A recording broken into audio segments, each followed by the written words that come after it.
The bright yellow master caution light grabbed our attention. And the gauges told us the rest of the story. We were losing our number one engine. We were in a helicopter returning from a rescue training mission to our home in Holloman Air Force Base in southern New Mexico. It was a high altitude, it was a hot day. And we had extra people on board, so we were kind of heavy. And what all that means? We didn't have enough power to make a normal landing.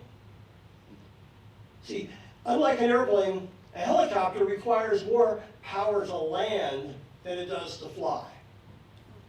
And that meant we were going to have to make a shallow approach to the runway, touch down on the runway. We had no wheels, so we just slide along until gravity brings us to a stop.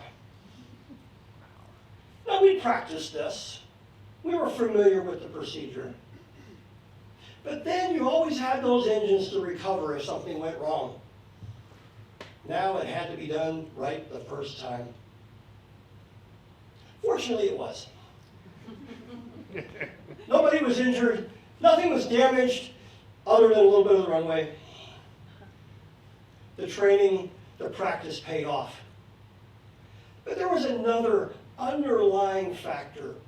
3 rules that we were always taught from the very beginning, that no matter what happened, you always maintain aircraft control, analyze the situation, and then take the appropriate action. You know, those are pretty good rules for life. Working with other people, leading your teams, maintain control, then analyze the situation, and then, and only then, you take the appropriate action. Maintain control. You can't control what's around you. You usually can't even control the situation. But you can control you. We get mad sometimes. People know how to push our buttons. If you have kids, you know what I'm talking about. And we want them to know we're mad. We want the world to know that they've made us angry. It feels good for a moment. But in the process of losing control, we may very well have ticked off the very people that can help us solve the problem. And the problem certainly hasn't gone away. Maybe getting worse. Sometimes we're startled. Fear. And fear makes us lose control. It's a natural human reaction. I think we're supposed to have fear. But we're not supposed to lose control. A pilot I used to fly with told us, whenever you have an emergency, the first thing you do is hack the clock. We had a little wind-up clock in the aircraft used for a certain type of navigation. Whenever we turned on a new leg, you'd push the button on the clock and it'd start a timer. That was called hacking the clock. What's that got to do with the emergency? Nothing. But it does give your brain a second to reset, to get focused on what it is that's got you excited. It gives you time to get in control. And when you're in control, you can do a much better job of analyzing the situation. This is where the 10 steps come in that we're going to talk about. Now, you may not have time to do 10 steps. I got that.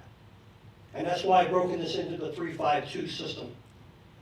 The first 3 steps are in the first category. What's the problem? The next 5 steps are in the second category. What are the facts? And the last 2 steps are in the third category. What's the answer? No matter how much time you have, and time is the number one step, no matter how much time you have, always consider those 3 categories. What's the problem? What are the facts? What's the answer? Let's talk about time for a minute. I want you to always consider how much time there is to deal with the problem. Sometimes it's a very short period of time. Sometimes you have a lot more. This is not like school. I know. You had that paper that was due week after next, and you started working on it week after next. Don't do that. Use all the time you have available. Go through as much of that 10-step process as you can, because you'll find that you make better decisions. You can solve problems better. And you'll find that when you use this process, it becomes almost second nature. Whether you're in an aircraft with a failed engine, or you're with those guys with that weird alligator lizard critter,